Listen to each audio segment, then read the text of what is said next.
ఓం నమ శివ శ్రీమాత్రి నమ.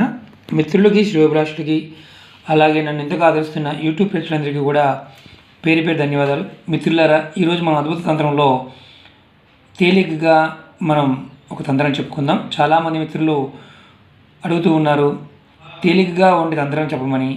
అందుట్లో భాగంగా ఈరోజు మనం ఒక చిన్న అద్భుతమైన తంత్రం చెప్పుకుందాం. ధన సంపాదన పెరగడానికి, మనం ధనవంతులు అవ్వడానికి మార్గాలు తెలియడానికి ఈ తంత్రం ఉపయోగపడుతుంది. మిత్రులారా, ఈ తంత్రానికి ఎలా చేయాలి, ఏ టైంలో చేయాలో మీకు నేను వివరిస్తాను. మిత్రులారా, ఈ వీడియో మీకు నచ్చినట్టయితే కనుక లైక్ చేయండి, నా ఛానల్ సబ్స్క్రైబ్ చేయండి, గంట సింబల్ని యాక్టివేట్ చేసుకోండి, 10 మంది మిత్రులు షేర్ చేయండి.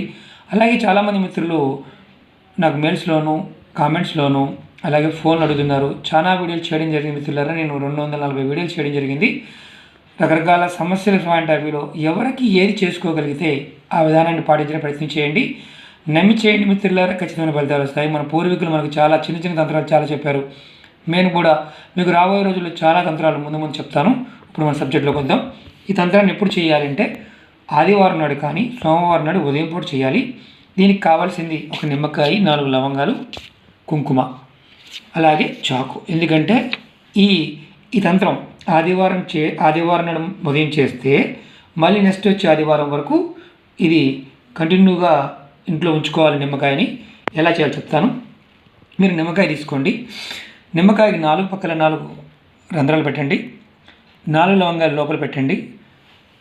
అలాగే కాస్త కుంకుమ నిమ్మకాయ మీద వేయండి. వేసిన తర్వాత ఇది ఎక్కడ చేయాలని అనుమానం వస్తుంది. దేవతా మందిరం, మీ ఇంట్లో దేవతా మందిరం ఉంటే దాంట్లో చేయండి. అలాగే మీరు నిమ్మకాయ చేతితో పట్టుకొని ఒక మంత్రాన్ని మీరు చెప్పించాలి. ఆ మంత్రం ఏంటంటే ఓం శ్రీ హనుమతే నమః. మళ్ళీ చెప్తాను, ఓం శ్రీ హనుమతే నమః, ఓం శ్రీ హనుమతే నమః. ఈ మంత్రాన్ని 108 సార్లు మీరు మనసులో, బయటికి అనాల్సిన అవసరం లేదు, మనసులో అనుకోండి. నిమ్మకాయ చేతితో పట్టుకొని కుంకుమ వేసిన తర్వాత ఈ నిమ్మకాయని ఎక్కడ పెట్టాలి, ఏం చేయాలి? ఈ నిమ్మకాయని మీరు ఇది అయిన తర్వాత మీ ఇంట్లో ఎక్కడైనా సరే కిటికీలో కానీ అలమరలో కానీ ఎక్కడైనా పెట్టి వారం రోజుల పాటు మీరు రోజు కూడా నిమ్మకాయని పట్టుకోవాల్సిన అవసరం లేదు. ఓం శ్రీ హనుమతే నమః అనే మంత్రాన్ని రోజు ఉదయం పూట అనుకోండి. ఈ వారం రోజులు అయిపోయిన తర్వాత ఈ నిమ్మకాయని మీరు ఏం చేస్తారంటే మీ దగ్గరలో ఏదైనా పారే నది ఉంటే దాంట్లో పడేయండి. అలాంటి అవకాశం లేదు, సిటీలో ఉన్నామంటే మీ దగ్గరలో గార్డెన్ కానీ ఏది చెట్లు ఉంటే చెట్టు మొదలు పెట్టేసేయండి. ఎలాంటి ఇబ్బంది ఉండదు. ఇది అంటే దీనివల్ల ఏదైనా ప్రాబ్లమ్స్ వస్తాయని అలాంటిది ఏమి ఉండదు. ఇలా చేయటం వల్ల మీరు ఆదివారం నాడు చేయొచ్చు, సోమవారం చేయొచ్చు, వారానికి ఒకసారి ఈ కాయ మార్చుకోవచ్చు. రోజు స్వామివారి మంత్రాన్ని జపం చేయండి. ఇలా చేయటం వల్ల మీరు ధన సంపాదన పెరుగుతుంది. అలాగే ధన సంపాదన పెరగడానికి మార్గాలు కనిపిస్తాయి. అలాగే మీరు మనసు ధనవంతులు అవ్వాలని ఏదైతే కోరిక ఉందో ఆ కోరిక త్వరలో నెరవేరుతుందని శాస్త్రం చెప్తుంది. ఇది నార్త్ ఇండియాలో ఎక్కువగా చేస్తుంటారు మిత్రులారా. ఇది నమ్మి చేయండి. కలికాలంలో సాక్షాత్తు మనకి శివభగవానుడు ఎలాగైతే వరాలు ఇస్తాడో అలాగే హనుమంతుడు కూడా వరాలు ఇస్తాడు. ఈ మంత్రాన్ని ప్రతిరోజు చేయండి.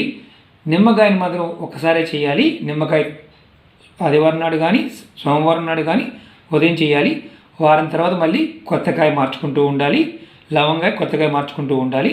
ఇది కంటిన్యూ చేస్తూ ఉంటే మీకు ఖచ్చితంగా ధనవంతులు అవడానికి అవకాశం ఉంటుందని శాస్త్రం చెప్తుంది. ఈ వీడియో మీకు నచ్చినట్టయితే లైక్ చేయండి. అలాగే నా ఛానల్ సబ్స్క్రైబ్ చేసుకోండి, గంట సింబల్ని యాక్టివేట్ చేసుకోండి. ఓం నమః శివాయ శ్రీమాత్రే నమః.